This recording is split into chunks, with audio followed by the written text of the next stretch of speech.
इस वक्त पर उत्तर प्रदेश के ग्राम रोजगार सेवकों में और मनरेगा कर्मियों में बेहद ही नाराजगी व्याप्त देखने को मिल रहा है कि बड़े बड़े त्योहार बीत रहे हैं, लेकिन फिर भी इनकी मांगों को नहीं सुना जा रहा है। लगातार सरकार की तरफ से आश्वासन दिए जा रहे हैं। कर्मचारियों का साफ तौर पे यही कहना है कि जो अधिकारी हैं उनकी तरफ से आश्वासन तो दिए जाते हैं, लेकिन उनकी हिला हवाली के कारण ही उनकी समस्याओं का हल नहीं हो पा रहा है। लगातार इनके बीच में बेहद ही नाराजगी देखने को मिल रही है। फिलहाल मुलाकातों का दौर लगातार जारी है। प्रदेश अध्यक्ष कुलदीप द्विवेदी की लगातार मुलाकातें होती आई, जिसमें देखने को मिला केशव प्रसाद मौर्य से लेकर विजय लक्ष्मी गौतम तक मुलाकात की गई इनकी, लेकिन फिर भी कुछ खास निकलकर सामने नहीं आ पाया। जिसके बाद ये भी देखने को मिला कि ये तैयारी बनाई गई कि अब आगे चलकर कुछ बड़ा उलटफेर किया जाएगा। ग्राम रोजगार सेवकों ने साफ तौर पे ये बात सोच ली है कि अब आगे चलकर एक बड़ा उलटफेर होगा, जिसमें 2027 के चुनाव में कुछ न कुछ फल परिणाम स्वरूप देखने को मिलेंगे। फिलहाल इस विषय पर ज्यादा जानकारी देते हुए और आगे की मुलाकातों को बताते हुए प्रदेश अध्यक्ष कुलदीप द्विवेदी ने क्या कुछ कहा है, आप भी सुनिए। कुलदीप जी, आपका हमारे चैनल अडल्ट टीवी पे बहुत बहुत स्वागत है।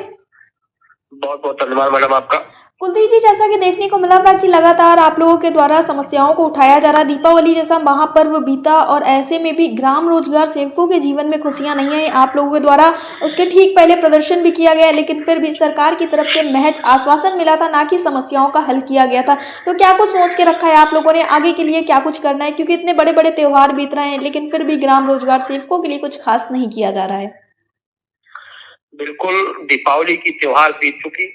जी योगी की सरकार हिंदुत्व की सरकार मानी जाती है, लेकिन हिंदुत्व में के समय में भी जो सबसे बड़ा त्योहार हम लोगों का दीपावली का होता है। जी रोजगार सेवक ही नहीं, अन्य मनरेगा कर्मचारी भी कोई भी मानते नहीं पाया है। जी बहुत ही शर्मनाक की बात है। और अभी हाल में बिहार का चुनाव चल रहा है। जी जी बिहार के चुनाव में जहां एक तरफ विपक्ष उनका सभी संविदा कर्मचारियों को नियमितीकरण करने की बात करता है, वही उत्तर प्रदेश में आज कर्मचारियों को मानदेय तक नहीं मिल पा रहा है। ये बहुत ही शर्मनाक विषय है, क्योंकि हमारा प्रदेश और बिहार का प्रदेश एकदम सटा हुआ प्रदेश है।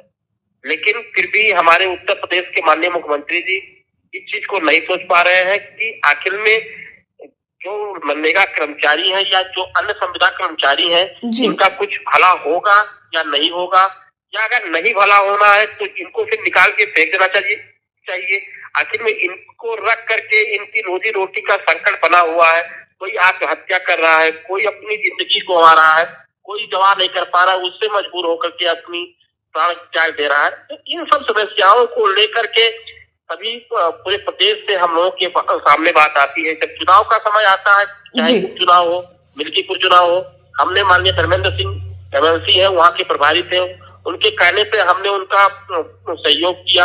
गए वहाँ, हम लोगों ने रुक करके उनका सहयोग किया। अभी स्नातक का चुनाव आ रहा है। स्नातक के चुनाव में हम सभी रोजगार सेवक स्नातक है और उसमें वोट देने के एलिजिबल भी है। फिर भी सरकार ये नहीं सोच पा रही कि आखिर में मनरेगा का कर्मचारी एक ऐसा कर्मचारी है जो ग्राम पंचायतों में जो 400-500 लेबर काम करते हैं, उनसे डायरेक्ट सीधा संवाद होता है। जो राज्य की योजनाएं हैं या केंद्र की योजनाएं हैं, उन केंद्र और राज्य की योजनाओं को संचालन करने का काम ग्राम पंचायत स्तर पर वो रोजगार सेवक करता है। लेकिन जो उनके विश्लेषण है, जो उनके मतलब राजनीतिक सलाहकार है, वो किस तरह से चल रहे हैं समझ नहीं आ रहा है।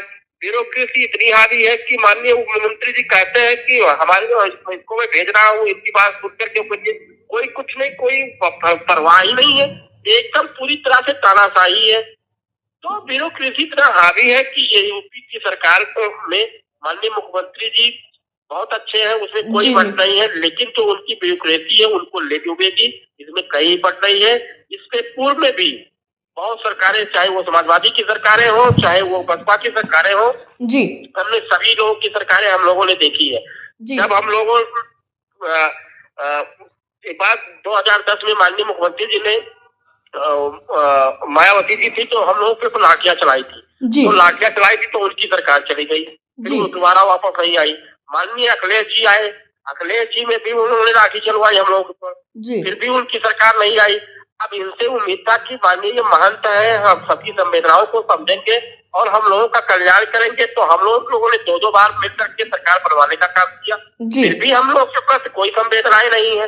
तो अब की बार 2027 में अब की हम लोगों ने पूरी तरह से मन बना लिया है, इस सरकार को भी उखाड़ फेंकने का काम ग्राम रोजगार सेवक करेगा, इसमें कोई बात नहीं। जी, कुलदीप जी, मुलाकातों को लेकर क्या कुछ अपडेट्स हैं? किस तरह की मुलाकातें हो रही हैं? क्या शासन प्रशासन में आप लोगों की कोई वार्ता हो रही है इस दौरान?